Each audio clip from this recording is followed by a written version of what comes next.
2009 bike trip like no other. Seems like it was 8, 9, or maybe 5 years ago. I thought I'd throw this out to honor a man of honor and give some riders something to watch while they're sitting on the john or in their recliners.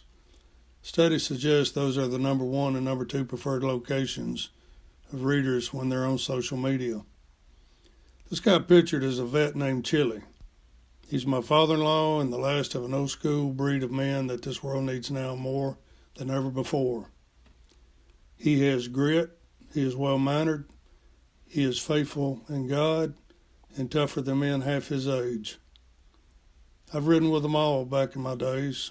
I've ridden with the good, the bad, the ugly, 1%ers to Hog Chapter members. But this one biker stands out among them all. Absolutely not because he's kin, but because he's worthy. 14 years ago, my wife and I decided to take another 2-week bike trip out west. And after informing Chilli of our plans, he said, "Man, I wish I could go with y'all." He was 71 years old at that time, and he rode an 883 Hugger. He's short in height, but he's big in heart. I wasn't about an old dude following me out west on an 883 Hugger. That wasn't my kind of wingman, even if he is related. I ran long and hard rides years ago. 400 to 700 miles a day was nothing but a day's ride back then. But just to clear my conscience and score points with my wife, I asked Chilli if he wanted to go with us, and I'm thinking all along that he would say no thanks due to his age. But out of respect, he'd say, "Thanks for asking me anyway."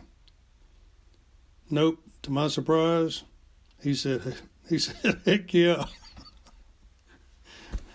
Long story short, Chilli, his daughter, which is my wife, and his son-in-law, which is me, made a 4,592-mile trip with him riding his 883 Hugger and us on our big, fat, comfortable Road King. We zigzagged through several states on back roads from Nashville, Tennessee, out to Jackson Hole, Wyoming, and back in 13 days.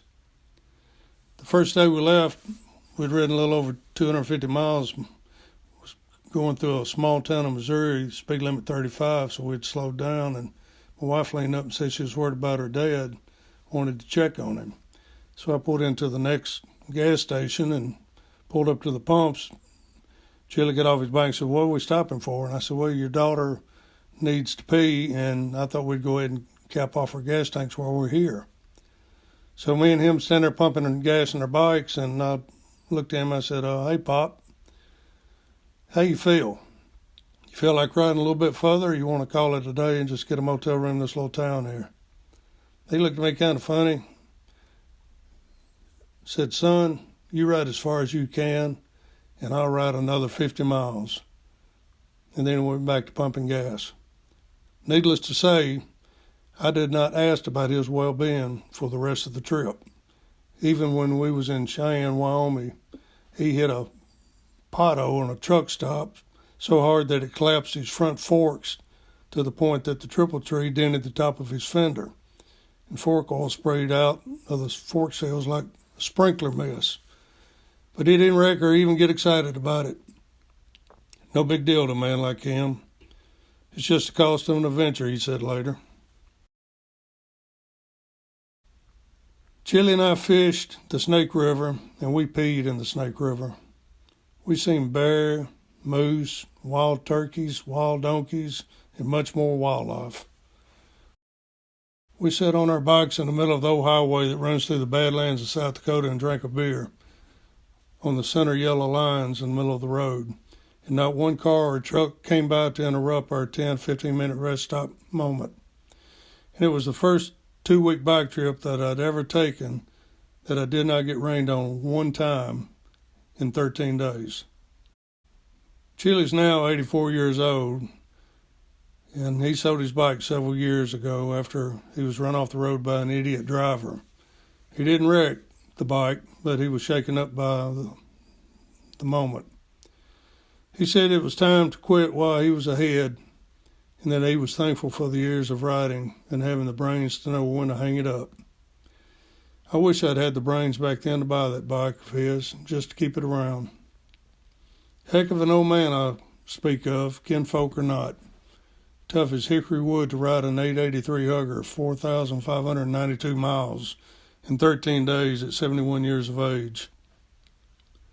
Chilli has lived large in his time while traveling the world on the Navy's dime and riding all over the country on a motorcycle in his younger days. One of the best rewards in my life was when he said to my wife and I that our bike trip out west was the best bike trip he had ever been on, and he will talk about it and remember it till he dies. So will we. Turns out that Chilli was the best gun-toting wingman I've ever had in over 50 years of riding.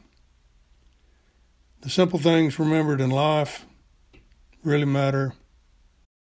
We were called the Snap, Crackle, Pop motorcycle gang. Snap because of my snap anger issues, Crackle because Karen sneezed crackle, and Pop just because he's Pop. It was a good ride that we will all remember. Love you, Pop. Thanks for your time. 160. 160 and go all the way to Poplar Bluff, and then run down through here. You get up I forgot when you get up on the straight part of that bridge. What was that, Daddy?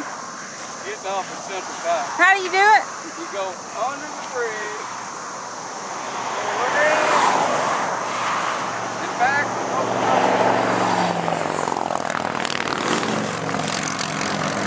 Get that? I got it.